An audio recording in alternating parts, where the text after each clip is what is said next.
સહજાત્મ સ્વરૂપ પરમ ગુરુ નિત્ય નિરંજનાંતરયામી રહો નિરંતર અંતરમાં સમતા રમતા રાજેશ દીઠા નહીં દેશાંતરમાં સમય સમય તુજ ચરણ કમળની છત્ર છાય ઉર છાઈ રહો નિષ્કારણ કરુણાની કથન વચન વિશે ન સમાય હો નિષ્કારણ કરુણાની કથન વચન વિશે ન સમાય હો. ભક્તિનો અવતાર પ્રભુ શ્રીજીના બોધદાયક પ્રસંગો અને રોચક કથા. બ્રહ્મચારીજીની વાત આવે છે. કાળી ચૌદશના દિવસે શ્રી બ્રહ્મચારીજી દર્શન સમાગમ અને સ્મરણ મંત્ર લેવા આવ્યા ત્યારે પ્રભુ શ્રીજીએ પરમ કુપોદના ચિત્રપટ સમક્ષ સ્મરણ મંત્ર આપ્યો. સીધો ન આપી દીધો કે ચાલો 3 નમસ્કાર કરો પરમ કુપોદને અને પછી આપે. એને તો આજ્ઞા જ હતી એટલે પોતાને એને જ નમસ્કાર કરીને આપી દીધો હોત પછી તોય વાંધો નહોતો. તે બાબત ઉલ્લેખ કરતા પ્રભુશ્રીજી સીમડાના મોતી ભગતજીને કહે છે, ભગતડા, આજે જે મંત્ર આપ્યો છે તે અદ્ભુત વાત બની ગઈ છે. આવું સ્મરણ મેં બીજા કોઈને આપ્યું હોય એવું મને યાદ નથી. એટલે ઘણીવાર જ્ઞાની મંત્રની આજ્ઞા આપે ત્યારે જ્ઞાનીને એવો ભાવ ઉલ્લેસ્યો હોય કે આનું કલ્યાણ થાય એટલે આપણે કહીએ ને આશીર્વાદ આપ્યો. એટલે એમ આશીર્વાદ કે શ્રાપ ફળતા નથી, પણ આપણે એવી ક્રિયા કરીએ કે જ્ઞાની રાજી થાય, સત્પુરુષ રાજી થાય તો એ આશીર્વાદ જ થાય ને. તો આ તો ઝંખનાથી લેવા આવેલા, ઝૂરણાથી લેવા આવેલા કે મારે કલ્યાણનું કારણ જોઈએ છે અને પાત્ર જીવ હોય એટલે આનંદ આવે જ્ઞાનીના. એટલે પોતે ભાવ ઉલ્લસે છે કે મને આવું સ્મરણ મેં બીજા કોઈને આપ્યું એવું યાદ નથી. આ છોકરો ત્યારે તો ભર યુવાન, હજી તો કુંબળા 30-32 વર્ષના યુવાન, એમ હજી તો સેટ થવાનો વ્યવહારમાં, એને બદલે સીધા ભેગ ધરીને આવે. આ છોકરો શ્રી ગોવનદાસ પૂજ્ય શ્રી બ્રહ્મચારીજી કામ કાઢી નાખવાનું કે આગળ જતા કહી દીધું ને બાકી દીધું. એ જ્યોતિષ કયો, અગમ વાણી કયો, ગમે તે કયો, જ્ઞાનીએ એકવાર કહી દીધું અને પવિત્ર પુરુષની કૃપા દ્રષ્ટિ, આ સમ્યક દર્શન છે ગોપાલ, એની કૃપા વરસી કે સારું થયું, મારે એને આપવો જ છે મંત્ર. એટલે જ્ઞાનીને આવા પાત્રને આજ્ઞા આપવાની ઈચ્છા છે. જ્ઞાની તો વાટ જોવે છે ચેલાની, એની કૃપા દ્રષ્ટિ થઈ ગઈ એટલે એ જ સંકેત. એટલે આ વ્યવહાર સંકેત થાય પ્રાથમિક ભૂમિકામાં. આગળ જતા આત્મા અનુભવાય પછી. સમજ શિખરની જાત્રા વિશે એક વાત આવે છે. એક દિવસે ઘણા મુમુક્ષુઓ પૂજા કરવા ગયેલા, સમજ શિખરની જાત્રા કરવા ગયેલા. પછી બધા મુમુક્ષુઓ નાહી ધોઈ ધોતી વગેરે પહેરીને પૂજાનો સામાન લઈને પૂજા કરવા જાય કે આ મોટા તીર્થળ આવ્યા છે એટલે આપણે દર્શન કરી લઈએ. મોડું થયું, કોઈ દેખાતા નથી મુમુક્ષુ. એટલે પ્રભુ શ્રીજી સીમડાના મોતી ભગતને પૂછે છે કે બધા ક્યાં ગયા છે? કે કોઈ દેખાતા નથી, બધા કંઈક પૂજા કરવા ગયા છે. પ્રભુશ્રી પૂછે છે એ કોની પૂજા કરવા ગયા? પોતે અહીંયા બેઠા છે. આ સજીવન મૂર્તિ પોતે છે તો મૂર્તિની પૂજા કરવા ગયા છે. કેમ ગળે ઉતરે લોકોને? મૂર્તિ છે નાની, ઉત્કૃષ્ટ નિમિત્ત છે. કુપોદય મંજૂબા રાખ્યું છે પ્રતિમા સિદ્ધિ. પણ જીવતા મૂર્તિ મળી ગઈ તો જીવતા સમ્યક દ્રષ્ટિ પણ મળી જાય તો સિદ્ધ ભગવાનની મૂર્તિ પછી. કેમ કે સિદ્ધ ભગવાન શું છે એ આ સંકેતી સત્પુરુષ સમજાવશે ને. અને સદગુરુના ઉપદેશમાં સમજાઈને જીન રૂપ સિદ્ધ કોણ છે કેમ ખબર પડે? તો સમજાવણ ઉપકાર શું એ ચંદન ઘેસા કરે છે. બેઠા છે કે આ બધા ક્યાં ગયા? હું અહીંયા બેઠો છું ને. કોની પૂજા કરવા ગયા? પછી ફરીવાર ક્યાં બધા ભેગા થાય ત્યારે એ પ્રભુશ્રીથી ખુલાસો ન કરે કાંઈ, કે ફરીવાર અગાસ આવીને વાંચનમાં ખુલાસો ન કરે કે આવી વાતનું વતેસર ન હોય કાંઈ. ત્યારે ઉદય પ્રયોગે કહી દે. એટલે મોતી ભગતનું કલ્યાણ થવાનું હોય એટલે એને ખબર પડી કે પૂજા તો પ્રભુશ્રીની જ કરવાની છે એટલે એનું કામ થઈ જાય. પછી મોતી ભગત કોકને બીજાને વાત કરે અથવા આવું લખાઈને આપણે વાંચતા હોય સત્સંગ સમાગમમાં, એમાં કોકને લાગુ પડી જાય કે આ શું છે તો એને સંપ્રદાયની પકડ તૂટી જાય, કોક સંઘ નીકળી જાય. કે બધાને લાગુ ન પડે. પછી કંઈ પ્રભુશ્રી ફરી બધા ભેગા થાય ત્યારે આ વાતનો ઉલ્લેખ ન કરે કાંઈ કે હું અહીંયા બેઠો તો તમે કેમ ગયા?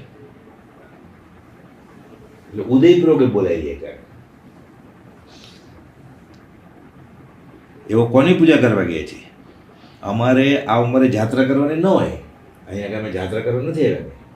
તો એટલે દૂર જઈને પછી કહેશો કે અમે જાત્રા કરવા નથી આવ્યા, તો કેમ ગયા હતા કે છે. પણ સત્પુરુષો જે પગલું મૂકે તે તીર નિર્જીવ થઈ ગયું હોય તો સત્પુરુષના ચરણ સ્પર્શથી, સત્પુરુષની હાજરીથી ફરી સજીવન થઈ જાય. એટલે તીર્થનું મહાત્મ્ય વધે. એટલે સત્પુરુષો, સાધુ તો ફરતા ફરતા બધે જાય, એને ઘર અને વન બંને સરખું જ છે. તો કુપલ જો 10-3 મહિના થાય ને ઈડર ને ચરોતર પ્રદેશ ને બધે 5-15 દિવસ, મહિનો, 2 મહિના, 2.5 મહિના બધે. શા માટે? એ પાછા કહે છે અમારે ઘર ને વન બધું સરખું છે. તો પેઢીમાં જગ્યા તો હતી જ, ત્યાં બાજુની ઓડી ખાલી હતી. પણ સત્પુરુષ જ્યાં પગલું મૂકે તે તીર્થ નિર્જીવ થયું હોય તો ફરી સજીવન થાય છે. અને પ્લસ પાત્ર જીવ કોઈ હોય કે તીર્થયાત્રા નીકળે હોય અને સત્પુરુષે તીર્થયાત્રા નીકળે હોય એનું સમાગમ થઈ જાય. માર્કેટમાં, ડિપાર્ટમેન્ટલ સ્ટોરમાં, મોલમાં તો સત્પુરુષ મળવાના નથી. એટલે આવે સ્થળે સત્પુરુષ વિચરતા હોય. અને મુમુક્ષુ યાત્રાના નામે, ધર્મના નામે, એટલે મૂળ યાત્રા કરવાનો હેતુ જઈને તમે એમ છે કે એ જગ્યાએ જાય પહેલાં તો નીકળે એટલે થોડો લોભ ઘટે, પૈસા ખર્ચવા પડે. એટલા દિવસે ઘરની પ્રવૃત્તિથી દૂર રહે, ધંધાની પ્રવૃત્તિથી દૂર રહે, એટલે નિવૃત્તિ લેતા શીખે, થોડો લોભે ઘટે. અને આવી જગ્યાએ ફરતા ફરતા કોઈક સત્પુરુષે નીકળ્યા હોય, દર્શન ભેટો થઈ જાય, ત્યારે પૂર્વ સંસ્કાર હોય, પૂર્ણ એના પુણ્ય હોય, ટચમાં આવી જાય, બદલી જાય, વસ્તુ મળી જાય. સત્પુરુષ તો ઉદય પ્રયોગે નીકળ્યા હોય, જોજો પૂતગલ સ્પર્શના. પણ કર્મ ઉદય જીનરાજનો ભવિજન સહાયક થાય, સામેવાળાને ફાયદો થઈ જાય. 2 જણા વચ્ચે આશ્રમમાં બોલાચાલી થતી હતી. આ અવાજ સાંભળીને પ્રભુજી બહાર આવ્યા પહેલે માળેથી. રોજરોણ ઊંચું કરે, હે શું કરો છો? પૂછતાછ કરતા એક ભાઈ બોલ્યા કે આ મને ગધાડો કહે છે. ઝઘડો થયો 2 ભાઈ વચ્ચે. પ્રભુજી અપૂર્વ સમાધાન કરતા બોલ્યા કે એમાં શું થયું આટલી નાની એવી ગાળમાં? અમો કેટલા વર્ષોથી તને તું આત્મા છે, તું આત્મા છે એમ કહીએ છીએ, મનાતું નથી. એણે એકવાર કહ્યું તું ગધાડો છે, તું ગધાડો થઈ ગયો. એનું માની લીધું કે તું ગધાડો છો અને બાંધવા માંડ્યો. અમે કહીએ તું આત્મા છો, નથી માનતો, જાઓ ભક્તિ કરવા બેસ્યો. 2 જણા ભક્તિ. કેવો અપૂર્વ બોધ છે. પંડિતો મહિનાના મહિના વ્યાખ્યાન કરે નિયમસરની ગાથા લઈને, નિશ્ચયની, હું શરીર નથી, આત્મા છું, સિદ્ધાંતના ગ્રંથની, વેદાંતની. શું સમજે કે અમે કહીએ છીએ નથી માનતું, અને ઓલા એકવાર કહી દીધું તને, એમાં તો માની લીધું તું ગધેડો છો. તું આત્મા જેમ કહીએ છીએ તે નથી મનાતું, અને એણે એકવાર ગધેડો કહ્યું તે માનામાં આવ્યું. એમ કહી ભક્તિમાં બેસવા જણાવ્યું કે જાઓ. આશ્રમમાં પાછલા દિવસોમાં અમુક સ્વમત અને સંપ્રદાય પોષક વૃત્તિવાળા, વગવાળા થોડાક માણસો એકઠા થઈ ગયેલા. સંપ્રદાયવાળા હોય ને 50% સુખી હોય, શ્રીમંત ને ધીમંત, હોશિયાર ગણાતા હોય. એટલે ભોળા બાળા બીજા મુમુક્ષુઓ, પાટીદાર બધા એને મોટા સમજે કે આગે એમ કરવાનું. સત્તા વધતી જાય.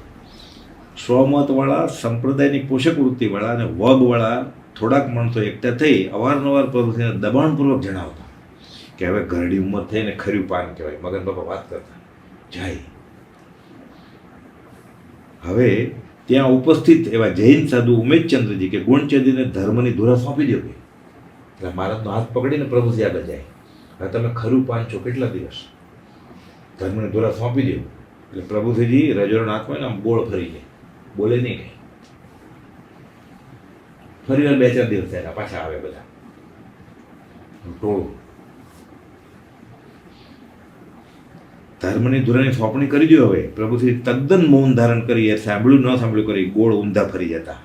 પછી ક્યારેક બોલ્યા, એ જગાનો દેવ કે જેની આણે જમના મેં માર્ગ દે એવો કૃષ્ણ જેવો બાળ બ્રહ્મચારી, 32 લાખનો બાળ બ્રહ્મચારી પુરુષ એ તો એના જ્ઞાનમાં છે, આવશે કે અમારી સેવામાં 11 વર્ષ રહેશે અને એ શોભાવશે, દીપાવશે, ભેગધારી આવશે. શ્રી કૃષ્ણ ક્યાં બાળ બ્રહ્મચારી હતા? બ્રહ્મચારી ગોવર્ધન ક્યાં બાળ બ્રહ્મચારી હતા? આત્મામાં રમણતા કરી, અસંકિતની બલિયારી છે. એટલે પરિણામ ન હોય એટલે કાંઈ બધા બ્રહ્મચારી ન સમજાય. કૃષ્ણ જેવો 32 લાખનો બાળ બ્રહ્મચારી પુરુષ એ તો એના જ્ઞાનમાં છે જ, જે અવસરે આવી પહોંચશે અને આવ્યો પણ ખરો. એ તો જ્યારે જ્યારે ધર્મની ગ્લાનિ થતી હોય, યદા યદા હિ ધર્મસ્ય ગ્લાનિર્ભવતિ ભારત, જન્માષ્ટમી દિવસે જન્મ્યા કનૈયા, બ્રહ્મચારીજીનો જન્માષ્ટમી દિવસે છે. અને ધર્મના દુષ્કૃતનો સડો વકરી જાય ત્યારે સંભવામી યુગે યુગે જન્માષ્ટમીએ અવતરેલ પૂજ્ય બ્રહ્મચારીજી પૂજ્ય પ્રભુશ્રીજીની વાણી ખરી પાડવા આવ્યા પણ ખરા, અને 11 વર્ષો સુધી પ્રભુશ્રીજીના નેજા હેઠળ, અને ત્યારબાદ 17 વર્ષો સુધી, એટલે એકંદરે 28 વર્ષ ગિરિધારી, જેમ શ્રી કૃષ્ણે પર્વત હાથમાં પડે ધર્મની દોરા સંભાળી, અને કૃપાદેવનું બધું જ્ઞાન બોધ પ્રભુશ્રીજીની સાથે સમાગમ કરીને એની કૃપાથી આખા જગતને ભેટ આપી. અને આ 32 લાખના પુરુષે ભોગ આપ્યો હોય એના યોગ બળથી અત્યારે ચાલી રહ્યું છે ગાદીપતિ વગર મારા. ભોગ એટલે કે માથું ન કાપી નાખવાનું હોય કે ભોગ ધર્યો એટલે. અમુક સંપ્રદાયમાં એવો ખ્યાલ છે કે ભોગ આપવાનો એટલે માથું વાઢીને પછી દેવીના શરણે મૂકી આ ભોગ તન સે મન સે ધન સે સબસે અર્પણ થઈ જાય. છોડી દીધું ને, કુટુંબ છોડી દીધું, પૈસા છોડી દીધા, માન છોડી દીધું, ભેગધારી દાસાનું દાસ. અને ત્યારબાદ 17 વર્ષો સુધી ગિરધારી જેમ એકલે હાથે ધર્મ ધાર્યો અને પાત્ર જીવને પાયો પણ પીવડાવ્યા રસપાન. પાત્રોએ પીધું બધાએ. રાજસ્થાનના આહોર ગામે ઘણા ભક્તજનોને ઘેર પ્રભુશ્રીજીએ પધરામણી કરી. વિહાર દૂરે કરતા એમ મુમુક્ષુજનો તે માટે જમણવાર કરવાની યોજના થતાં ગામને આગેવાનને પૂછતા તેઓ સ્પષ્ટ નકારી. આ સાધુ તો બધાને ખબર હોય કે આ તો પહેલાં સંપ્રદાયના સાધુ હતા, અને પછી તો શ્રીમદ રાજચંદ્રને વળી ગયા છે, એટલે દીક્ષા જેવું કહે છે નહીં, છોડી દીધી. એટલે બધા આગેવાન પરમિશન લેવી પડે, અપાસરો વાપરે, મોટા હોલ વાપરે, તો નહીં, અહીંયા ન હોય જવાનું. નકારી. બીજે દિવસે ગામના આગેવાનોને પ્રભુશ્રીજી મળવા બોલાવ્યા. પ્રભુશ્રી એને બધા મારી આગળ લઈ આવો. બધા આવ્યા, સરળતાથી વાત કરી, પણ યોગ બળ હોય નહીં. તેઓના વર્ષો જૂના સંસ્કાર છોડી કરી તેઓ આવ્યા. ધર્મકથા સાંભળી પ્રભુશ્રીને રોકાવાની વિનંતી કરવા લાગ્યા. પરમિશન તો આપી કે હજી રોકાવો હોય, પાછા નહીં વ્યા જતા, હજી રોકાવો. પ્રભુશ્રીજી ઉત્તરમાં બોલ્યા કે કોઈ સંકિત પામે એવું હોય તો અમે તો રોકાઈ જઈએ. અમારી પાછળ કોઈ છોકરા રડતા નથી કે અમે ભાગીને વયા જાય પાછા. ઉદય પેલો કે વિચારે છે અહીંયા કોઈ પાત્રજીવ હોય ને સંકિત મળવાનું હોય, એવો હોય તૈયાર, તો કે અમે અહીંયા રોકાય. તમારી પાસે કોઈ રોડનારા છોકરા નથી, ગુમડા નથી થયા કે એ ગુમડા કહેતા કે છોકરા છે વળી ગયા બધા ગુમડા નીકળ્યા. અમારે એવું કંઈ છે જ નહીં, પાત્ર હોય તો અહીંયા રોકાઈ જાય. અમારી પાસે કોઈ છોકરા રડતા નથી, અમારે બધું સમજ છે. કુહાડે કાપે કે ચંદન ચોપડે બધા ઉપર એક જ ભાવ છે. પાત્ર હોય તો અહીંયા રહી જાય. એ તો માર્ગ પ્રભાવ ના કરવી. પરમ કુપાવલોને માને એ અમારા માથાના મુગટ સમાન છે. એક મુસલમાન રાજા સોનૈયાનું પોટલું લઈ આ ઓલિયા સંત પ્રભુને ચરણે ધરી તે સ્વીકારવા વિનંતી કરે છે. સીધા આવ્યા મુસલમાન રાજા. બાપ તો અલ્લાહ કા ફિરસ થાય અને બધા ભાવ થાય, અને હતા જ અવધૂત યોગી. પ્રભુશ્રીજી આ પૈસાનું મૂળ જોકે ખ્યાલમાં નહોતું કે રાજા શા માટે આવ્યો છે પોટલી ભરીને, સોના મોર હોય. જ્ઞાનીનું આચરણ પણ વિરોધાભાસી કેમ હોય? એટલે પ્રભુશ્રીજી સહજ જ ના પડે કે ના નથી જોતા. અમે કે જૈનના અપરિગ્રહી સાધુ હોય, અમે કે આવું પૈસા રાખીએ નહીં. એ વિનવણી કરે કે લેતા નથી. ઘણા કાળે જાણવા મળ્યું કે યુદ્ધમાં વ્યાજે આપેલ ધન, વ્યાજની આવક મુસલમાન રાજા પોતે વાપરે નહીં. એટલે first world war, second world war આવું બધું થાય ને લડાઈ, એટલે બધા બ્રિટિશરનું રાજ હતું. એટલે મુસલમાન રાજા આગળ પૈસા માગે, પછી એમ પાછા આપી દઈશું વ્યાજ સાથે, એ બધાને આપવા પડે. પછી બીજું વિશ્વયુદ્ધ પૂરું થયું હોય પછી બ્રિટિશર તરફથી પૈસા પાછા આવ્યા વ્યાજ સાથે. વ્યાજ તો ખાય નહીં, એ ડબલો જોયો ને કેટલા લઈ ગયા હોય બધા સોનૈયા. મુસલમાન જે વિચાર કરે કે આને આપી. પ્રભુજીને ખબર નથી કે આ વોર લોનનું ઇન્ટરેસ્ટ હોય એના પૈસા છે, વ્યાજ છે, એ લેતા જ નથી. એટલે જ્ઞાનીની વ્યવહારમાં પણ એવો નિર્ણય હોય કે પરમાત્મા પોષક જ હોય.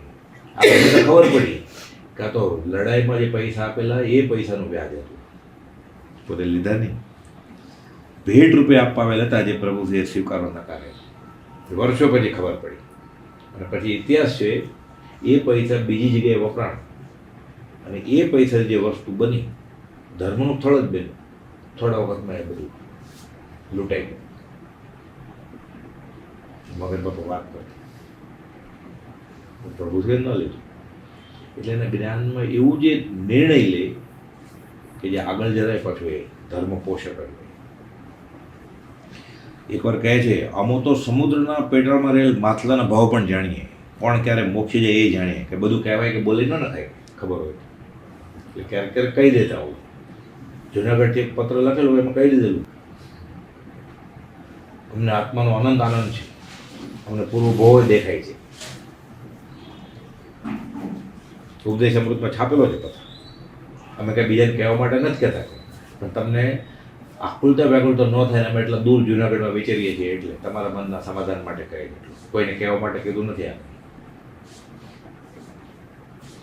નાની વયમાં અમુક સંપ્રદાયના બાળકો સાથે ફરવા નીકળે તે ભગવાનની મૂર્તિને હાથમાં પહેરેલ કલ્લાઈઓ એટલે કડલીઓથી ઠપકારીને મશ્કરી ઉડાવે. બધા સ્થાનકવાસી સંપ્રદાયવાળા વટામણ ખંભાતના સંગાડમાં સ્થાનકવાદી સાધુનું જો ત્યારે એટલે વટામણમાં એની અસર એટલે બધા નાના છોકરાને સંસ્કાર હોય કે મૂર્તિને પૂજાય નહીં, એટલે કડા પહેરાવે એટલે મૂર્તિને મારે કડા. પ્રભુજી હારે હતા. આટલી નાની હોય પણ પ્રભુજીની વાત કરતા પછી કે મેં એવું નહોતું કર્યું, હું હારે ગયો તો બધા સાથે, મેં મૂર્તિને કડા માર્યા નહોતા. પૂર્વના સંસ્કારની સંધિ શું જોઈએ એવડે નાના હોય ત્યારે શું ખબર હોય? મા બાપને તો ખબર જ ન હોય છોકરા ક્યાં રમે છે. ચોર પોલીસ રમવા ગયા હોય થપ્પો રમવા તો શું ખબર હોય? વળી એક બીજો દાખલો પણ બાળવયનો બનેલી. એક સંબંધી સગાવાલા સ્નેહી જેઓ અન્ય ધર્મમતમાં માનતા હતા તે બોલ્યા કે સવારે ઈષ્ટદેવનું સ્મરણ કરતા પાણીનો ઘડો માથે નાખી નાહી લઈએ તો મોક્ષ જલ્દી મળે. બીજા જૈનેતર સંપ્રદાયમાં કડકડતી ઠંડીમાં મોક્ષની જિજ્ઞાસાએ અને ઉત્તમ વસ્તુ હોવી જોઈએ મોક્ષ. એવડે નાના હોય તો ખબર શું હોય મોક્ષ શું હશે, પણ સારી વાત છે. અને આ મોટા વડીલ સગાવાલા કહે છે પોતે પણ તેઓ સાથે એક ઠંડા પાણીનો ભરેલ ઘડો માથે ભગભગાવ્યો કે મને મોક્ષ મળે તો. એટલે નાના હતા ત્યાંથી જ આવી ઝંખ ના હોય એટલે એના આચરણ જ એવા હોય પુત્ર લક્ષણ પારણામાંથી કે આવું બધું કરે. એક વખત આગા સ્ટેશન નજીક પીઠામાં પ્રભુજી બેઠા હતા અને હાથમાં દોરાનું ગૂંચવાયેલ ફીંડલું ઊંધું ચીતું કરી દોરો કાઢે, ગોઠવે દોરો નીકળતો નહોતો એટલે ગૂંચ કાઢે. એક મુમુક્ષુએ પ્રભુજીને કહ્યું આ મને આપો હું ગૂંચો કરી દઉં. એટલે પ્રભુજી કહે છે મારે મેં ઉતરવા છે, આ ગૂંચવાયેલું કોકડું તમારાથી ન ઉતરે, હું ઉકેલી શકું. એમ કરીને બોધ આપતા કે ધર્મ એટલો બધો ગૂંચવાઈ ગયો છે અત્યારે એટલે અમને વળખશો તો તમને સાચો ધર્મ મળશે. તમારું કામ નહીં કે તમે ન ઉકેલી શકો, હું ઉકેલી નાખું. સીધું બોધ આપવાને બદલે દોરાને ગૂંચવાળો દોરો હાથમાં એને દોરા ભેગા કરીને શું કરવું? વડવા સત્સમાગમ વેળા એક વખત 6 પદના પત્રની વાત નીકળતા પ્રભુશ્રીજીએ શ્રી સૌભાગભાઈને કહ્યું કે આવું જ કંઈ મુખપાટે કરીને ગવાય એવું હોય તો સહેલું પડે. એટલે સૌભાગભાઈને પ્રભુશ્રી અંદર વાત કરે વડવા ક્ષેત્રે, વડવા આશ્રમની બહાર કરે, વડવા આશ્રમ નહોતો. આ તો સૌભાગભાઈના મનની વાત હતી. સૌભાગભાઈ હું આ જ વિચારમાં છું, લાગ મળે એટલે કહેવાનો જ છું. સૌભાગભાઈએ કુપોલદેવને વિનંતી કરી. આ વિનંતીને કુપોલદેવ મનમાં અવધારી અને આસોવદ એકમ સંવંત 1952 નડિયાદ સાંજે પાછા ફેરે અંબાલાલ ફાનસ આત્મસિદ્ધિનું અવતરણ છે. એટલે આમ તો સૌભાગભાઈની વિનંતી પણ 6 પદનો પત્ર કે પ્રભુજી માટે ખાસ લખેલો. એમાં અહીંયા પણ આત્મસિદ્ધિ રચનામાં ભલે સૌભાગભાઈ વિનંતી કરી પણ પ્રભુજીએ સૌભાગભાઈ પાછું કહેલું કે આમ કહે તો તમે કહો તો સીધું હું કેવી રીતે કહું કે તમે કહો. સૌભાગભાઈ છૂટેથી બધું કહેવાય. એટલે પ્રભુજીના ભાવ કેવા છે? પોતાનું કલ્યાણ થાય, બીજાનું કલ્યાણ થાય, સ્વપર કલ્યાણની ભાવ. વસો મુકામે એક બોધપત્રોની નોટ પરમ કૃપાદેવે પ્રભુજીને ઉતારી લેવા આપી. કૃપાદેવ જ આજ્ઞા કરે કે આમાંથી બોધ ઉતારી લો આટલું. આજ્ઞા મુજબ કહેલા પાના તો ઉતારી લીધા, સાથે બીજા પાનાએ આજ્ઞા નથી એ પણ ઉતારી લીધા. મનમાં ધાર્યું કે આટલે રાત્રે પૂછવા કરતાં કાલ સવારે પૂછી લઈશું, આજ્ઞા લઈ લઈશું. જૈન સાધુ અપાસ હોય રાત્રે ક્યાં બહાર નીકળે? કૃપાદેવ ભક્તિ માટે તો પછી નીકળતા. અંબાલાલભાઈ બધા દરિયાકાંઠે ખંભાતના જાય એ જતા આખી આખી રાત. પણ કૃપાલભાઈ પછી ખલેલ પડે, સૂઈ ગયા હોય, ધ્યાનમાં હોય કે કાલ સવારે પૂછી લઈશ. અને વાત તો ધર્મની જ છે ને. સવારે આ વાતની જાણ થતાં કૃપાલભાઈ બધા જ ઉતારેલા પત્રો પાછા લઈ લીધા. મૌનમાં ખીજાણ, લાવ બધું આજ્ઞા કેટલા પાનાની આપી કે 3 પાનાની, 4 પાના કેમ ઉતારી લીધું? એટલે ગુરુની આજ્ઞાનું આ મહાત્મ્ય લાવો બધા પાના આપી દો. સૌભાગભાઈને બધી વાત કરી અને પરમ કુપોદને કહ્યું. તો પછી પ્રભુસિંહજી કુપોદને તો શું કે બધું આપી દીધું. પછી સૌભાગભાઈની વાત કરે છે. અંબાલાલભાઈને ખબર પડેલી, પછી અંબાલાલભાઈ ઠપકો આપે. સૌભાગભાઈ તો વડીલ અને ઉદાર સરળ બધા પામે.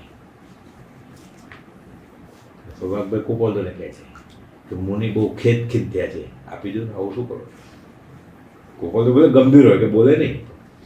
પરમ કુપોદે હકીકત જાણી અંબાલાલભાઈને સુંદર અક્ષરો ઉતારો કરવા કહ્યું કે આ બધું સારા અક્ષરો ઉતારો, સાથે બીજા પણ બોધપત્ર કે આ ઉતારી લો, બધા પ્રભુથી નામો.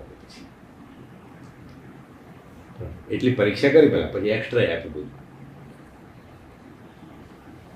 વસો મુકામે પ્રભુશ્રીની માગણી મુજબ 1 મહિનો સત્સંગ થયો અને કુપાલદેવ અવધિપૂર્ણ થતા બોલ્યા કે મુનિ તમારી માંગ પૂરી થઈ જાય. અમે કેટલું રહીએ? એટલે પ્રભુશ્રી કહ્યું 1 મહિનો તો આમ ડરતા તો કે 1.5 મહિનો તો સાચે 30 દિવસ રહ્યા. કુપાલદેવ મુનિ તમારી માંગ પૂરી થઈ છે.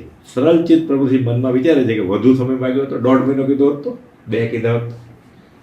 કુપાલદેવ નિવૃત્તિ હશે પણ ડરતા જતા કે 1 મહિનો કેમ કહેવાય, દુકાન છોડીને આવ્યો. એક પ્રસંગમાં કહે છે તાવ આવ્યો, એટલે કે આજે તાવલી આવી છે.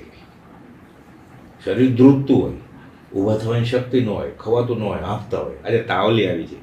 કોઈ પ્રવાહી દવા પીવા આપેલ, ઘૂંટડો ઉતારતો તો કહે છે અમને આમાં શ્રદ્ધા હોતી હશે, પછી પીવે.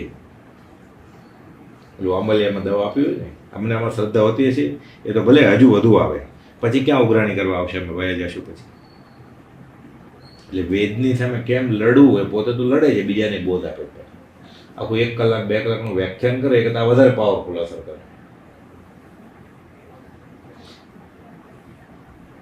રીધિ સિદ્ધિની વાત છે. કુપોદે તો કહ્યું મુનિ આગળ જતા રીધિ સિદ્ધિ પ્રગટ છે, ઓળંગી જાય. ચાલ નીકળ અહીંથી, પૂછ્યા વગર કેમ આવી? અમે તો રીધિ સિદ્ધિને લાત મારીને હટાવી માંગીએ, અમારે તેનું કામ નથી. એટલે ઘણી પ્રગતિ છે, અમારે વાપરવી નથી. પૂછ્યા વગર કેમ આવી? અમે અધ્યાત્મ શાસ્ત્રોમાં એવો ઉલ્લેખ છે કે જ્યારે પાત્ર જીવને તપના બળે, સંયમના બળે, આચરણ બ્રહ્મચર્યના બળે રીધિ સિદ્ધિ પ્રગટે, એટલે એનાથી મોટા હોય એને પૂછે કે અમારું શું કરવું. એના ગુરુ હોય તો એને પૂછે કે આ ચમત્કાર થાય છે. એટલે ગુરુ પછી કે કુપોદ આગળથી જ કહી દીધું પ્રગટ છે, ઓળંગી જાય. એટલે ઓળંગી કહે છે હટ, પૂછ્યા વગર કેમ આવી? અમે તો લાત લાવીને કાઢી મૂકી, અમારે તારું કામ નથી. એ પર કહે છે અમને આમ જ અનુભવ થાય છે, આત્મા શાખ પૂરે છે. ગોમટસ્થાનની વાત આવે બધું હિન્દીમાં, બ્રહ્મચારી 3 થી 4 વાંચે આગળ સાંભળતા હોય કે એવી વાત આવે ને તો ટટ્ટર બેસી જાય, સૂતા હોય તો ઊભા થઈ જાય. હા એમ જ છે, એમ જ છે, આત્મા શાખ પૂરે. એટલે આત્મજ્ઞાન બધું હિન્દી ન આવડતું હોય પણ આત્મજ્ઞાનનું બધું સમજાઈ ગયું. આત્માના બધું હા એમ જ છે, શાખ પૂરે છે. એક વાર મુંબઈ ક્ષેત્રે ચીજપોખરીના ઉપાશ્રીએ કુપોદને ખંભાતના સુંદરદાસ, જે ત્રિભુવન માણેકચંદ, છોટાલાલ માણેકચંદ ને સુંદરદાસ માણેકચંદ, દેવકંજી મારે કે મારે એમને દર્શન કરવા છે. આમ પછી એને સંકોચ થાય ઝવેરી બજાર જવા માટે, કેમ કે પ્રભુસિંહ તો વિનય વિવેક કરે, નમસ્કાર કરે 3, અને આને એમ કે આ ગૃહસ્થ વેશમાં ઝવેરીને દુકાને નમસ્કાર કરે, પણ મારે મળવું છે ને. સુંદરદાસ કહે છે હું લઈ આવીશ. એટલે સુંદરદાસની ઉંમર કેટલી ખબર છે? 20 ને 21 વર્ષ. એટલે ધર્મનો રસ કેટલો છે બધાને. મુંબઈ પેઢીએ ગયા સમાગમમાં, સુંદરદાસ લઈ આવ્યા કુપોદ ચીજપોખલી પાસે. મુનિ શું વાંચો છો? કુપોદ કહે છે તો કુઈગડાનું સૂત્ર કોનું લખેલું છે? ભગવાનનું લખેલું. તો ભગવાનનું લખેલું કે બીજા કોઈ લખ્યું છે? તો આશા જ ન કરો સાહેબ, મનમાં થયું. દેવજી મારે ભાગવા ગયા. તો કહે છે મેં એનો સાથલ દબાવ્યો. પ્રભુસિંહજી કહે છે મેં એનો ડાબો સાથલ દબાવી રાખ્યો, ડાયા થયા વગર બેસી રહેવા જણાય. પછી બેસી ગયું, એટલે દેવકીર્ણ બેસી ગયો, ડાયો થતો હતો, ભાગવા જતો. પ્રભુસિંહજી દેવકીર્ણ મુનિ વિશે મુંબઈથી ચીજપોખલી ઉપાસે કુપોદેવ શ્રી સુંદરદાસ માણેકની સાથે સમાગમે પધારે છે અને સૂત્ર વાંચી રહેલ દેવકીને પૂછે છે કે કોનું લખેલું છે? ભગવાનનું. પ્રભુ એ ભગવાનનું લખેલું છે કે કોઈ અન્યનું? તે તમે કેમ જાણ્યું? દેવકીર્ણજીને અજુગતું લાગતા ઉઠી જવા નક્કી કરે છે. ત્યારે બનેલ પ્રસંગ બાબત પ્રભુસિંહ જણાવતા કે મને બધું ખબર પડશે, થોડી વાર બેઠો બધું સમજાવશે. પછી બધા અર્થ કરે છે ગાથાના. એટલે દેવકીર્ણ મારીને ખબર પડી કે છે કોક જ્ઞાની, શાસ્ત્રના જાણકાર છે. પછી તો સૂત્રના ઘણા કોયડા સહજ જ ઉકેલી આપતા પરમ ગુરુ પ્રત્યે એને અહોભાવ જાગ્યો. પછી ધીરે ધીરે પાછા પ્રભુજીનો સમાગમ હોય ખબર પડે છે. ભગવાનને ભક્ત તો ભક્તિના બળે રડાવે, હસાવે, ખવડાવે, મૌન કરી દે ને બોલાવે, બધા પ્રસંગ બન્યા છે. જે શાસ્ત્રમાં અલગ અલગ છૂટક છૂટક પ્રસંગ બન્યા છે. જૈન જેને તમારે રડાવાની વાત. વડવા ક્ષેત્રે આ મોહપતિ મારે જોઈતી નથી, મને સત્સંગમાં આડી આવે છે. રડતા રડતા પ્રભુ શ્રીજી કુપોદુને કહે છે, ફેંકે છે મોહપતિ. આજના વડવા આશ્રમના દરવાજાની બહાર પરમ કુપોદુને પણ આંખમાંથી અસુધારા જવા લાગી. કુપોદુને રડાય. પછી તો વાત આવે છે પરિચય નોંધમાં 1 કલાક સુધી કુપોદે મૌન, પ્રભુજી મૌન. પ્રભુજી વિચાર મેં કંઈ ભૂલ કરી? રડાવ્યા કુપોદુ. કુપોદુને દયા આવી કે આને સત્સંગનો કેટલા ભાવ છે ને સંપ્રદાય આડો આવે. દીક્ષા લઈ લીધેલી, શું કરે? તોય પાછી સંપ્રદાયનો નિયમ તોડો નથી કહેતા. દેવકી મહારાજને કહે છે મોટા મુનિને મોકલી પાછી આપો, હમણાં કાઢી નાખવાનું પ્રયોજન નથી. એક પણ નિયમ કુપોદુએ સંપ્રદાયનો તોડ્યો નથી. તો રોવડાવ્યા કુપોદુને એ વાત છે, ખવડાવ્યું. વઢવાણ છે તે પરમ કુપોદુનું શરીર તદ્દન કૃશ થઈ ગયું અને આહાર પણ ફક્ત પ્રવાહીને અમુક વખત સાવ જ બંધ કર્યો, કાંઈ લે જ નહીં. અને કુપોદુને કહી કોણ શકે કે ખાવ એમ? એટલો પ્રભાવ પડેલ કે કહી ન શકે. પ્રભુશ્રી ખેદખીન થયા અને પત્ર માટે કુપોદુને આહાર લેવા વિનંતી કરવાનું નક્કી કર્યું. આપણે પત્ર લખીએ કે મને કાગળ લખવા જાય છે, મહેરબાની કરીને તમે પ્રવાહી તો લ્યો, થોડું ફળનો રસ લ્યો કે એવું કર્યું, દૂધ લ્યો, સાવ અંજળનો ત્યાગ નહીં કરો એમ. કુપોદુને અંતર્યામીપણાથી ખ્યાલ આવી ગયો કે પ્રભુશ્રી આ વિચારે છે. અંતર્યામી એવા કુપોદેવ સંદેશ ઉપાડ્યો છે. એક દિવસે તે કહે છે કે મુનિને એક પત્ર લખો, એમાં લખો કે અમે આહાર શરૂ કરી દીધો છે. આ બાજુ પ્રભુશ્રી પત્ર લખવાના હતા, આ બાજુ એનો જવાબ આવે છે મુનિ ઉપરના પત્રમાં કે અમે આજથી આહાર લેવાનું શરૂ કર્યું છે. બધું તારીખ, વાર, સ્થળ સાથે બધા પત્રો છે, પરિચય નોંધ છે. હસાવે. રાજપુરના દેરાસરની વાત ગયા સમાગમમાં આવેલી ભૈરમાં કે જે આ સિદ્ધ, આ આત્મા, મને બતાવો બાપ, બાપજી. પ્રભુશ્રીજી પાછળથી આમ આગળ આવે છે. દેવગણી મહારાજ આગળ હતા થોડા. ક્યાં છે આત્મા? બાપજી મને બતાવો. કુપોદુ સ્મિત હસ્યા. મુનિ તમે જોશો આગળ. એટલે હસાવ્યા, રડાવ્યા, ખવડાવ્યું, મૌન કરી દીધા. મુંબઈમાં કુપોદુ એકવાર વાત કરે છે, મુનિ બોધની જરૂર છે. તો બોધ આપો, બોધની જરૂર. બોધ લેવો તો આવ્યો છે વિહાર કરીને અનાર્ય ક્ષેત્ર. બોધ આપો. પરંતુ તદ્દન મૌન થઈ ગયા અને મુનિએ સાંજમાં સમજી 3 વર્ષ મૌન પાડ્યું છે. એટલે કુપોદુ કંઈ બોલતા જ નથી. એટલે શું? મૌનનો બોધ આપ્યો, મૌન થઈ જાઓ. પછી દેવકની મહારાજને બીજા મુનિ સાથે આત્માની રીતે બોલે 3 વર્ષ સુધી, પણ પછી કોઈ સાથે બોલતા જ નહીં. ત્યારે વિહાર કરીને આવ્યા તો બોધ. એટલે સાંજમાં સમજી જાય. સમજદાર કોઈ ઈશારા કાપીએ. 3 વર્ષ સુધી પ્રભુશ્રીજીએ આ સાંજમાં સમજીને પછી મૌન પાડ્યું. પછી મૌન કરી દીધું હોય. અહીંયા મૌન કરી દીધા. ક્યારેક મૌન હોય તો બોલાવે બી ખરા. વસો ક્ષેત્રે કુપોદુ એક વાર નક્કી કર્યું કે આ મુનિ સાથે જાય ખરા, પણ બોલવું નથી આજે. મુનિઓ સમાગમ અર્થે આવીને સામે હાથ જોડીને બેઠા છે ઉત્કંઠાથી કે ક્યારે બોધ શરૂ કરે. અડધો કલાક, 1 કલાક, 2-3 કલાક, 4 કલાક વીતી ગયા. મુનિમાંથી કોઈ બોલતું નથી કે ક્યાંક બોધ તો આપો. એટલે બીજા મુનિ મગર પર વાત કરે કે તમારું જ્ઞાન તમારી હશે, કે અમે ટાઈમ પાસ કરવા આવ્યો છીએ, વયા જાય અપાસ. ચોપડો ખોલી નાખે, શાંત બેઠા છે શાંતિથી. એટલે કુપોદુ હાર્યા, મુનિ જીત્યા. છેવટે કુપોદુએ મૌન તોડ્યું ને તોડવું પડ્યું. બોલ્યા, મુનિ આજે અમે બોલવાના ન હતા, માત્ર પૂછીએ તમે શું કરો છો? તો જવાબ આપે છે, તમારી પવિત્ર મુખ મુદ્રાના દર્શન કરીએ છીએ. અમારે જ્ઞાન જોતું જ નથી, અમારે તમે જોઈએ છે, જ્ઞાની જોઈએ છે. અમારે કેવળ જ્ઞાન નથી જોતું. ભગવાન મહાવીરને ગૌતમ મંડળ કહે અમારે તમારે જોઈએ છે. મારા બોધેલા શિષ્યને કેવળ જ્ઞાન થાય છે, મને નહીં. ભગવાન મહાવીરને પૂછે છે ગૌતમ, તન ન થાય કેમ? તો કે તને રાગ છે એટલે તમારે તમે જ જોઈએ, મારે કેવળ જ્ઞાન નથી જોતું. તમારી પવિત્ર મુખ મુદ્રાના દર્શન કરીએ. હવે પૂજ્ય પ્રભુશ્રીજીના પરમ કુપોદુ પરના પત્રોમાંથી આ બધું ઉદ્ધૃત છે. 44 જેટલા પત્રો છે પ્રભુશ્રીજીએ કુપોદુને લખ્યા હોય.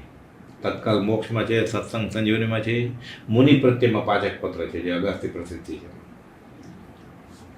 મથાળે ઉદ્બોધનમાં લખે 5 વાર લખે પ્રભુ પ્રભુ પ્રભુ પ્રભુ પ્રભુ, પછી શરૂ કરે લખવા. પછી લખે સફરી જહાજ. બહુ ભણેલા નહીં એટલે એમ લખે રખાવદેવ, એટલે ઋષભનાથ ભગવાન. રૂ કેટલો અઘરો હોય, કેમ લખતા હોય, લખે રખાવદેવ. તત્વજ્ઞ તીર્થંકર એમ મથાળે લખે સંબોધન. તીર્થંકર હોય 24 જ હોય, એ ભૂલી ગયા છે ને પ્રભુશ્રી. એક જ છે તીર્થંકર, એને તો કુપોલદેવ છે. એ તર્યા ને પ્રભુશ્રી તાર્યા, એ તીર્થંકર મારા માટે એટલે લખે મથાળે. તત્વજ્ઞ તીર્થંકર, પૂર્ણ બ્રહ્મજ્ઞાની, સામાન્ય કેવળી. તીર્થંકર નામ કર્મ હોય તો તીર્થંકર હોય, પણ કેવળ જ્ઞાન હોય ને તીર્થંકર નામ ન હોય તો એ સામાન્ય કેવળી. મહાવિદ્ય ક્ષેત્ર ખાલી વિશેષ તીર્થંકર છે, પણ કેવળી તો 2 કરોડ છે. ઉત્કૃષ્ટ તો 7 કે 9 કરોડ હોય, એટલે કેવળી છો. લખે તરણ તારણ પરમાત્મા સર્વાત્મા લોગોસની ગાથા લખે. ચંદેસુ નિમલેરા આઈચે તો એમ પયાસેરા, હે પરમાત્મા હે સર્વાત્મા એમ લોગસની ગાથા લખે. તીખું તો લખે, તીખું તો આયણ પયાણ. પછી પત્ર શરૂ કરે. 108 વાર ખમાવીને એમ લખે જીવ દયાણમ બોહી દયાણમ ધમ્મ દયાણમ એમ કરીને પછી પત્ર પૂરો કરે. વાત અંદર કાંઈ નહીં, ખાલી દર્શન સમાગમ આપો બસ, ખાલી નમસ્કાર કરવા છે, પત્ર લખો છે, આ સ્વીકારો. અને તમે ખાલી પત્ર મેળવો છો એટલું લખો તો કુપોલદેવ લખે એટલે અક્ષર જોવા મળે, દર્શન છે. તમારો પત્ર બી હું દર્શન તુલ્ય સમજીશ. લખે ખરી પ્રીતિ તો મછલી, દાદુર તો કચરામાં દેહ રાખે, માટીમાં રાખે. દાદુર એટલે દેડકો. પ્રીતિ પ્રીતિમાં ફેર છે, માથલું પાણી વગર તરફડી મરે. મારે દેડકા જેવી પ્રીતિ નથી, પાણી નહીં હોય તો ચાલશે, મારે તમે હો તો જ. મચ્છ જેવી, માથલા જેવી પ્રીતિ. તમારો પત્ર એ જ મારો દર્શન. પ્રભુશ્રીજી કુપોલદેવને પત્ર લખે, લિખિતનમાં લખે લિખિતન દુષ્ટ દાસી દીન કિંકર પામર લલ્લુ. કુપોલદેવનું ગુણ નામ ક્યાં આવેલા પ્રભુશ્રીજી? કુપોલદેવ તો ગૃહસ્થ વ્યવહારના હતા બહારથી, પ્રભુશ્રી સંપ્રદાયના સાધુ હતા, તો કુપોલદેવના ગુનામાં ક્યાં છે? તો એમ લખે પ્રાયશ્ચિત રૂપે દુષ્ટ દાસી દીન કિંકર પામર લલ્લુ ના નમસ્કાર. હે પ્રભુ, આત્મતિથિ શાસ્ત્રના બોધબીજ વગેરે વાંચતા એટલે આવે ને અહો અહો શ્રી સદગુરુના ઉપદેશથી આવ્યું અપૂર્વ ભાન, અહો અહો શ્રી સદગુરુ, કે બોધબીજ પ્રાપ્તિ કથન, નિજપદ નિજ માહી લયું, દૂર થયું અજ્ઞાન. કે આ બોધબીજ વગેરે વાંચતા મારું હૃદય ભરાય આવે છે. કે મારો નાથ ન બોલે બોલ, અબોલે મરીએ રે, અંધેરી લાકડી છો તમે. કે મોડું આવે પત્ર કે ન આવે અમુક દિવસ, તો આવું બધું લખે. ગોપીની વાત કે કનૈયો અમારે યાર રૂઠી ગયો છે, બોલતો નથી એમ, મારો નાથ ન બોલે બોલ, અબોલે હવે મરી જશું. કે પત્ર તો લખો. વાત કરે પછી ભક્તિમાં. વાઘ સામેથી આવતો જોયો, સસલાએ વાઘને કહ્યું આ મોટું પગલું છે હાથીનું. વાઘ મારવા આવતો હતો સસલાને, કે જો હું કોના શરણમાં છું, કે હું આને શરણે છું. વાઘે વિચાર્યું આનો ધણી મારા કરતાં મોટો લાગે છે, આવડો પંજો કેવડો મોટો છે આનો, બળિયો જણે છે, એમ ગણીને ચાલ્યો ગયો. કે મારે તમારું શરણું છે. કે પંખીના બચ્ચા માળામાં, હમણાં મારી માં આવશે, હમણાં મારી માં આવશે, ચણ લાવશે, એમ હું તમારા પત્રના દર્શનની વાટ જોઈ રહ્યો છું. વચનામૃત રૂપી પત્ર લખો, કે મને હું વાટ જોઉં છું. કે માળામાં હવે બચ્ચા ઝૂરી રહ્યા હોય, એમ હું તમારા પત્રના દર્શનની વાટ જોઉં. તમારો પત્ર મળ્યો એટલે તમે જ મળ્યા જાણે. વિયોગ જેવું કોઈ દુઃખ નથી, કોઈને ન હજો. કે આવું દુઃખ, વિયોગનું દુઃખ કોઈને નહીં હજો. કે મેં સહન કર્યું છે, હું જાણું છું. અપાસરામાં ઉપર નીચે આપ જ મને સાંભળ્યા કરો છો. હસતા રમતા પ્રગટ હરી દેખું રે, મારું જીવ સફળ તવ લેખું રે. ગાથા આવે છે ને, મન મહિલાનું રે વાલા ઉપરે, બીજા કામ કરંત. ગમે તે કામ કરતા હોય એને કુપોલદેવ કુપોલદેવ કુપોલદેવ. તમારા પત્ર દર્શન તુલ્ય છે. પછી પાછળ લખે 6 પદની દેશના મુખપાટ કરી છે. એટલે કુપોલદેવે 6 પદનો પત્ર લખ્યો, પછી સુરતજીને આખો સમજાવ્યો, પણ આજ્ઞા આપેલી કે પાકો કરો.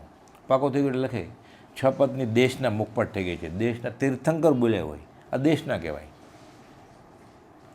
6 પદની દેશના મેં મુખપાટ કરી લીધી છે. એટલે એને કેટલી પ્રતીતિ હોય અંદરથી, કે લખાઈ જાય. મહેનત ન કરવી પડે, આપણે મહેનત કરવી પડે, એને સહજ જ લખાઈ જાય. આપના શરણથી સંકલ્પ વિકલ્પ દૂર થાય છે, રાખને હાથે રતન લાગ્યું છે, સફરી જહાજ તો એકવાર તારે અને બચાવે. આપ તો ભવ ભવના તારણહાર છો મારા. પણ હું પછી લખે પોતાની જ્ઞાન પ્રાપ્તિ વગર દશાએ ઈચ્છું છું. હું સાધુ નથી, ફક્ત મારી આગળ વેશ છે. હું તો લોકોના રોટલા માગીને ખાઉં છું, મારી દશા શું થશે? પછી કબીરની સાખી લખે, સંસારી કા ટુકડા ગજગજ જૈસા દાંત, ભજન કરે તો પચે નહીં તો કાઢે હાથ. હાય હાય મારું શું થશે કે હું તો માગીને રોટલા ખાઉં છું કે મારી દશા તો છે નહીં, મારે જ્ઞાન પ્રાપ્તિ વગર દશાએ જોઈએ છે કે આખું પ્રતિક્રમણ પત્ર માટે કરી નાખે.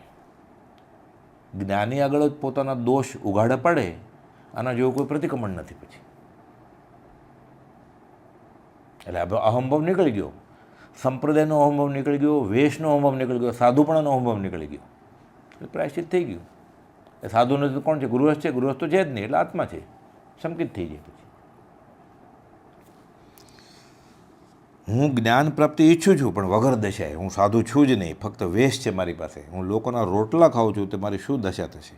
આજે કોઈ આવું બોલી શકે સાધુ?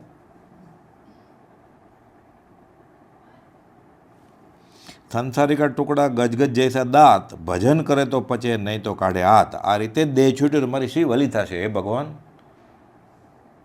મને ઝાલો, ભવસાગરમાં હું ડૂબી મરીશ. આપને પારસમણી કહું તો હીન ઉપમા આપી. પારસમણી તો લોખંડને સોનું કરે, અને આ તો તમે તો તમારા જેવા જ બનાવી દો. પારસમણી ન બનાવે બીજાને, ખાલી સોનું કરી દે, તમે તમારી જેવા જ કરતા. પછી લખે ગાથા છે, ગુરુ પારસ કો આતરો જાણે હે સબ સંત, વો લોહા કંચન કરે એ કરી દે મહંત. તમે તો તમારી જેવા જ કરી દો કંઈ. આ બધા પત્રોમાં લખે, આ બધા પત્રો છે પ્રભુશ્રીજીને લખેલા. કુલ ધર્મની ક્રિયામાં હું ફસાયેલો છું, મને ફસાયેલાને બચાવો તમે. મારા જેવો કોઈ કનિષ્ઠ પાપી નહીં હોય કે નહીં તો આવા કુલ સંપ્રદાયમાં ફસાય રે. અધમાધમ અધિકોપતિત સકલ જગતમાં આ 20 દુહા પ્રતિક્રમણ કરી નાખ્યું. દીઠા નહીં દોષ તો તરીએ કોણ ભાઈ? પોતાનો દોષ જોયા તો એ તરી જ જાય ને. પછી મન વૃત્તિ ચલાયમાન થાય છે તાંદુલ મેત્સની જેમ. કર્મ બાંધું છું કે હું તો બેઠો બેઠો કે કર્મ બાંધું છું. મને કોઈ પૂછે કે કયું ગૂંઠાણું, હું જવાબમાં કહી દઉં છું કે મિથ્યાત્વ ગૂંઠાણું છે મારું. કે હું કોઈને કહેતો નથી હું સાધુ છું, હું આત્મજ્ઞાની છું, હું સંત છું. આ પ્રતિક્રમણ. અત્યારે કોઈ સાધુ એમ કહી શકે હું મિથ્યાત્વી છું એમ? કોઈ મુમુક્ષુ ને એમ કે તું બોલતો કે હું મુમુક્ષુ નથી, તોય ન બોલે મંદિરમાં. લખીને આપે છે કે હું મિથ્યાત્વી છું. હું જવાબ આપું છું કે હું મિથ્યાત્વી છું. ઇન્દ્રે તો નમી રાજેશીને વખાણ્યા, ક્રોધને જીત્યો, તે માનને જીત્યો, તે માયા લોભને જીત્યા કે. પણ એ તો સાધુપણામાં હતા ને. નમી રાજર્ષિ કુપલદેવે સંવાદ લખ્યો છે. ઇન્દ્રે તો નમી રાજર્ષિને વખાણ્યા, પણ એ તો ઋષિપણામાં. ને આપ તો ગૃહસ્થ દશાએ આસવા પરિસવા, આશ્રમમાં સંવર થાય તમારે. વેપારી છો બહારથી, એટલે તો સાધુ હતા કે તમે ગૃહસ્થમાં આ દશાથી વધારે ચડતી દશાએ છો.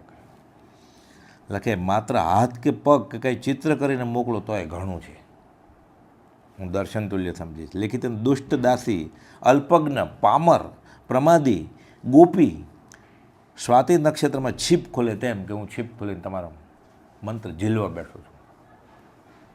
મંત્ર મૂલમ ગુરુ વાક્યમ, તમે કાંઈ પણ બોલો હું ઝીલી લઈશ. જે બીજા કોઈનું મને કહેવું થાય અથવા કોઈનું સાંભળવું થાય તો મને અંતકરણમાં ઉતરે નહીં. કે મેં શાસ્ત્ર વાંચ્યો હોય એમાંય સાચું જ છે કે મને ખબર છે, તો મને હાશકારો ન થાય કે તમે કહો તો હાશકારો થાય. આ તો હું લાઇબ્રેરીમાં વાંચ્યો છું, મારે વચનામૃત વાંચવાની જરૂર નથી, કે મારે 20 દુહા આમની એમ કરવાની જરૂર નથી. એમ પ્રભુશ્રીજી એમ લખે છે કે બીજા કોઈનું મને કહેવું થાય કે કંઈ સાંભળવું થાય તો મને અંતકરણમાં ઉતરે નહીં. આપ જે લખો અને કહો એ વાત સાચ છે. મેં વાંચ્યું હોય શાસ્ત્રમાં કે તમે એ જ કીધું હોય, પણ તમે કીધું હોય તો મને હાશકારો થાય.